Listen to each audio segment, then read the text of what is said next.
बिस्मिल्लाहिर्रहमानिर्रहीम मिंदो टाठो बचो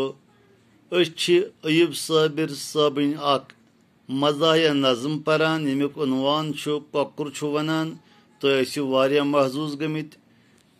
तो लुत्फ आमुत यह परान परान यह बोजान बोजान यह समझान समझान तो तुहद दिल बे यछान कि वो ब्रोह कुन क्या अयूब साबिर साहब फरमावा अत मज तो तुम मुजरायु पन काशी किताब सफ नंबर 61 सफ नंबर 61 पे करो पन सबक शुरू आज अजुक सबक यह शेर यह नकता डॉक्टर सबो तोनुई दवा दादन शरब मोनुई टाटो बचो ककुर वनान डॉक्टर सबो अतबा हजरातो तो हकीम सबो हसा जोन यह नकत तिमन तोर यह पूर पे फिक्र इल्म इल्म तिब तम इल्म तिब तिम पूर पे नकत समझ आमुत कि बेमारस अगर योदवे नजाफत कमजोरी सो सारी कमजोरी अमिस दूर अगर अमिस कॉकरस शरब दिमो लिहाजा यह कॉकर शरब अमिस बेमारस ते नजाफत नकाहत कमजोरी दूर करने खतर वारिया इलाज वन क्या खर मोन वातान कस कस कलुक खरात बुस नीर दांदस तपत ककुर करान बयान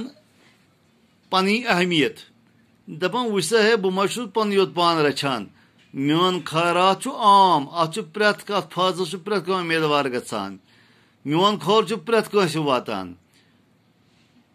नीर दांद क्या गो नीर दान जमींदार लूक त्रावान ब्रोह दान न्यूर रचन खतर तव पत थवान नीत अमे दह खुदाई गोस अमिस रचुन जंगली जानवर हंद शर नश सह गोस प्योन हापुत गोस नमिस प्योन कह बलाई गोस नमिस तत नजदीक यीन अगर यह वार तौर वापस वसे थवन पत अंद खतर ककुर करो पत सह तहर ती वनान अथ मज वन क्या खर मोन वातान कस कस कलु खरात बुस नीर दांदस अमिस दांदस तुस खैरात बुई लगान खैरात जरूरत अमिस कुर्बान बुई पत गसान बुई दिवान तम सात मारने अंद खैरात खतर निवाचिम अशमुकाम तत लोल कासान मे खन वल आशक त्रार प्रारान तपत वनान यह ककुर दपान मे हसा निवान लूक अशमुकाम चुनाच वादी कश्मीर जबरदस्त जियारत तमो अंदर अशमुकाम हजरत ज़ैनुद्दीन वली साहब रहमतुल्लाह अलैह बेचुस तार शरीफ हजरत शेखुल आलम शेख नूरुद्दीन नूरानी रहमतुल्लाह अलैह फरमावान लूक लोल कासान अशमुकाम निवान ककुर मारित लोल कासन क्या गो कम लोल कासन गो दिली मोहब्बत शौक तो अकीदत पूर कर कह निवान बच्चे सत दपान बह कसा जर तती निवान कॉकरस सत बदल कर अगर यह पूर द्रायम बह कस लोल अति बह वात कॉकुर